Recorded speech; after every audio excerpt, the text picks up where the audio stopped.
இந்த கோவில்ல அப்படி என்ன அதிசயம்னு கேட்குறீங்களா? இங்கே இருக்கிற சிவலிங்கத்து மேலே இருக்கிற விமானத்திலிருந்து சரியா 20 நிமிஷத்துக்கு ஒரு முறை ஒரு சொட்டு தண்ணி தானாவே விழுது.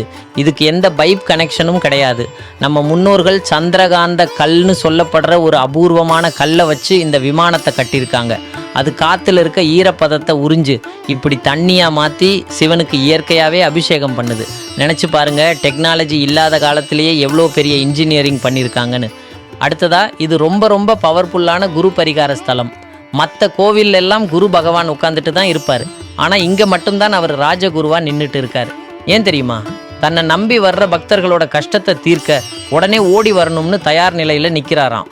படிப்பு, கல்யாணம், வேலைன்னு எந்த தடை இருந்தாலும் இங்கே வந்து வேண்டிக்கிட்டா உடனே நடக்கும்னு சொல்கிறாங்க. இன்னொரு சுவாரஸ்யமான விஷயம் என்னென்னா, வருஷத்தில் சில முக்கியமான நாட்களில் சூரிய பகவானே நேராக கருவறைக்குள்ளே வந்து தன் கதிர்களால் சிவனை பூஜை பண்ணுவார். அது மட்டும் இல்லை, அம்பாள் சன்னதிக்கு மேலே 12 ராசி கட்டங்கள் இருக்குது. உங்கள் ராசிக்கு நேராக நின்று மனதார வேண்டிக்கிட்டா தோஷம் எல்லாம் பறந்து போயிடுங்கிறது நம்பிக்கை.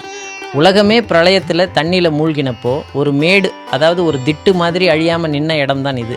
அதான் இதுக்கு திட்டைன்னு பேர் வந்துச்சு. ஸோ அடுத்த முறை தஞ்சாவூர் போனால் மறக்காமல் திட்டைக்கும் போயிட்டு வாங்க. சிவனோட அருளும் குருவோட பலமும் கண்டிப்பாக கிடைக்கும். ஓம் நம சிவாய.